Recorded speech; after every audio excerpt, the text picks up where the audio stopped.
Carnage on a Saturday evening. Families were out shopping in this mainly Shia area. The suicide bomb attack in Baghdad was the deadliest in Iraq this year and believed to be the worst since 2007.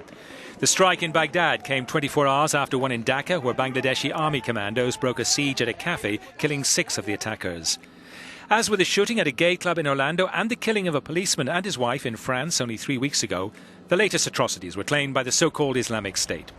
The attacks were part of the strategy announced by a spokesman in May. He called on ISIL fighters to mount further attacks against the West during Ramadan.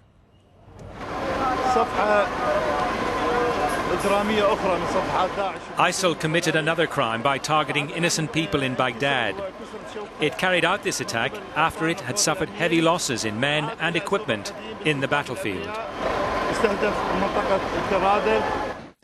Since the multinational coalition launched airstrikes on ISIL positions in Iraq and Syria, the jihadists have lost almost 40% of the populated territory it once had in Iraq and 10 to 20% of the populated territory it had seized in Syria.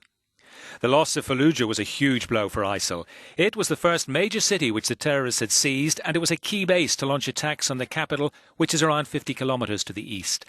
The militants had held it since 2014. ISIL fighters are now fleeing the area. They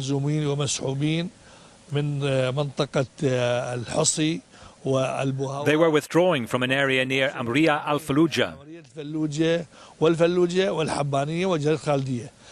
Most of the militants were foreign fighters who refused to surrender to our troops. A growing number of ISIL fighters are understood to be trying to flee from the so-called caliphate to get back to their home countries.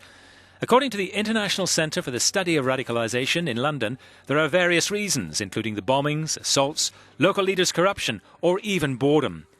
The group's territorial losses have cut its monthly revenue by almost 30% in the last year, as around half its revenue comes from taxation and confiscation. Nearly all its oil fields have been targeted by airstrikes.